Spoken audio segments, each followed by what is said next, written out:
Nobody ever talks about pest control. This is legit. This is legit. If you've got ant problems, essential orange oil, water, and some soap. This, I think, outside of Death Valley, I think Pahrump is like probably one of the harshest climates to grow in. This is essential orange oil, a little bit of our liquid soap that we make here, and hot water. If you come look at this bucket right here,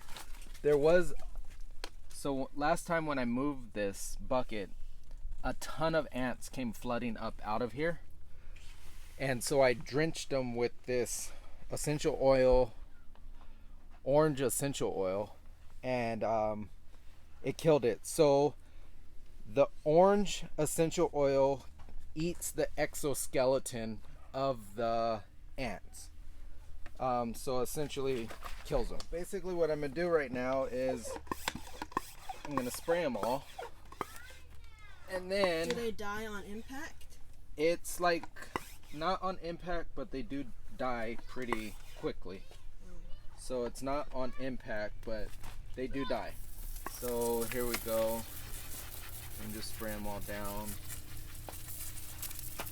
And this is super concentrated. Apparently you only need about 15 milliliters per gallon, and I probably put in like 30 or 40. Everything has a purpose, right? And I understand that, but some things just don't need to be in certain places, and these fire ants they can destroy your garden.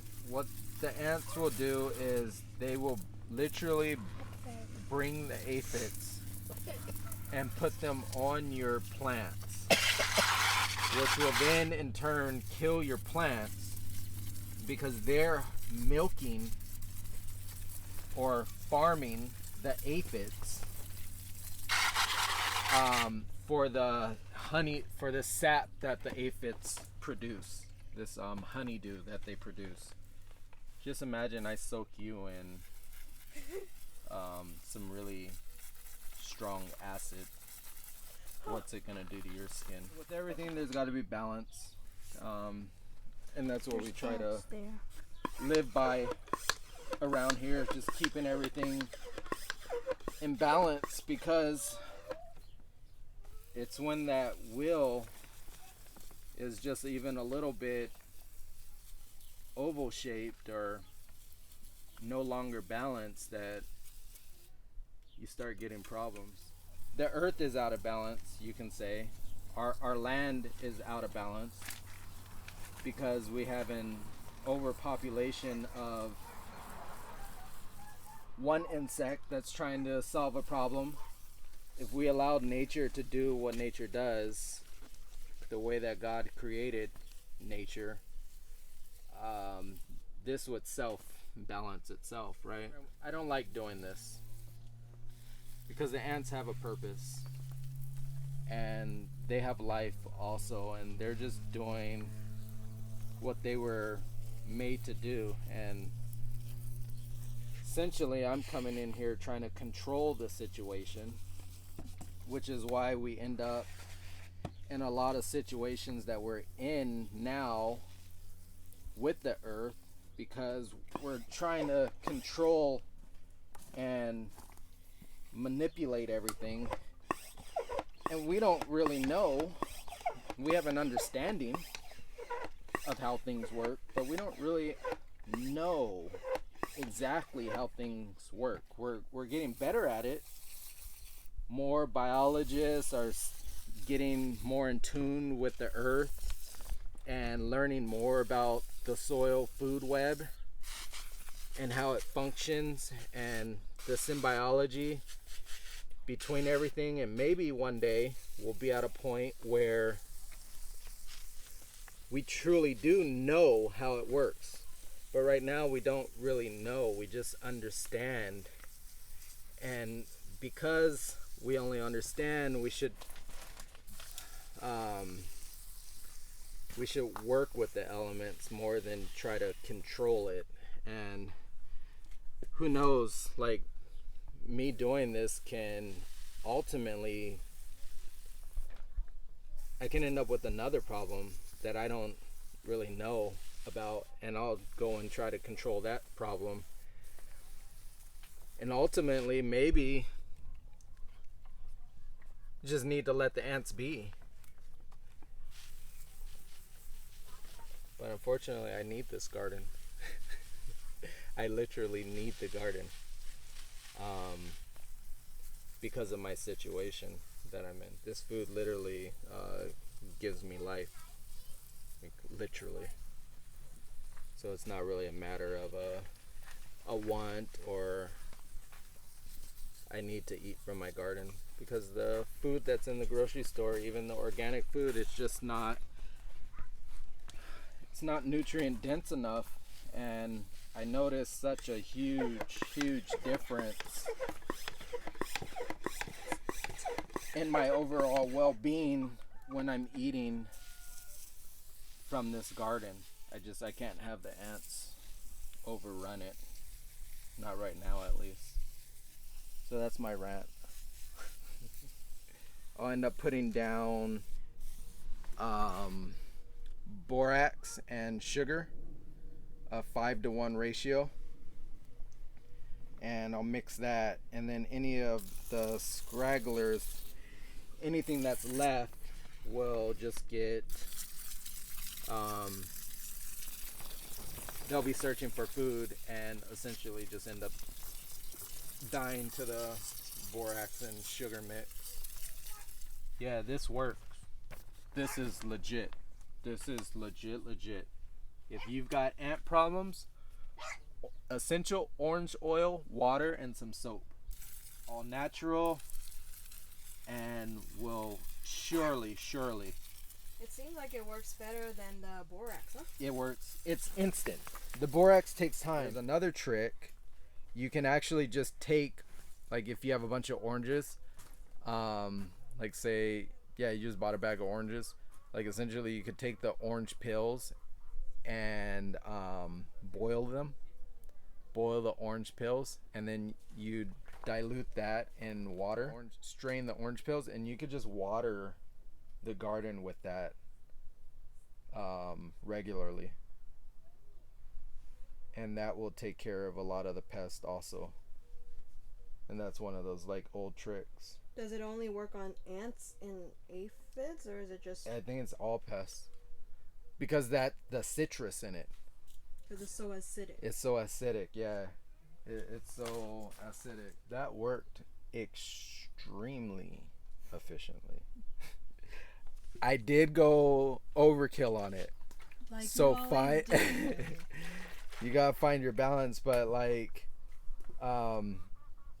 this was probably like 30 ml of essential orange oil. I want to pull that Mizuna. I love it so much, but I kind of want to do a test on it and spray this solution on it just to see what happens. Can you just replant it?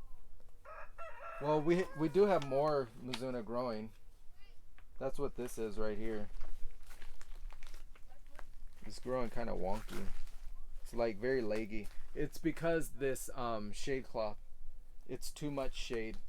The Mizuna leaves are so small, I don't think it can, the photosynthesis is not good on it. So it's stretching, trying to get light.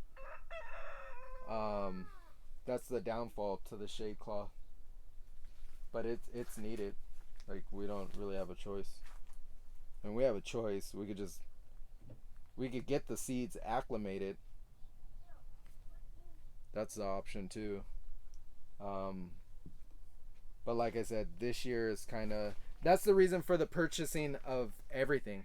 Like, normally we would grow it from seed, but our current situation, like, I need these plants in the ground so I can start harvesting from them like now. So we're trying to like give the garden a little boost to get things really going. So I'm gonna hit it with the Dr. Zymes mix. And I don't know if it'll work, but if Dr. Zymes, in theory, kills soft body insects, then if whatever does get missed that this essential oil doesn't get down to, hopefully the Dr. Zymes will get down to the larvae of the ant eggs and kill off their colony. And essentially, even if we don't kill them completely, we just don't want them overpopulating. Just trying to control their growth, as cruel as that sounds. Just dump this here also. You're just pouring the leftover Dr. Zymes. Yeah, and this will hopefully wash down in there, and whatever larvae is down there, whatever ant larvae is down there, that will do their thing on that. So that's that. Yeah, hopefully that solves the problem. Oh wow, look at what we got. You see this stuff? Good thing I pulled that back. We want to try to get down to the root. And I think we almost, nope. So something's gonna come up there again. But you pulled it, so it's... Yeah, most of it is up. Which is the reason for all of this fabric cloth. It deters it. So as you can see, it's not very green. There's not enough light for it, even though it's still growing. But it deters it. And I really believe that if I cover this last little spot right here with fabric cloth, it will suppress more of the aphids. Because ultimately the aphids start in the ground and they come up out of the soil. Yeah, and there's still little bits of ants. I know there's little small micro colonies probably all around here, and that's fine. But that thing right there, that was out of control. That was completely out of control. And they'll take over this whole thing. Yeah, they will. Because think about it, they have everything that they need. The perfect amount of water, they got soil, they got aphids that they could have been farming. I mean, it's like the perfect optimal breeding grounds for them. So they're probably just sitting under there like, and who knows, these scragglers, all these ones that are out here, they're probably foraging for that colony. But I know for a fact, when we covered this, there was another colony that was over here, and it was a pretty big colony. But maybe that colony died, maybe it didn't make it. We'll see how this goes. I mean,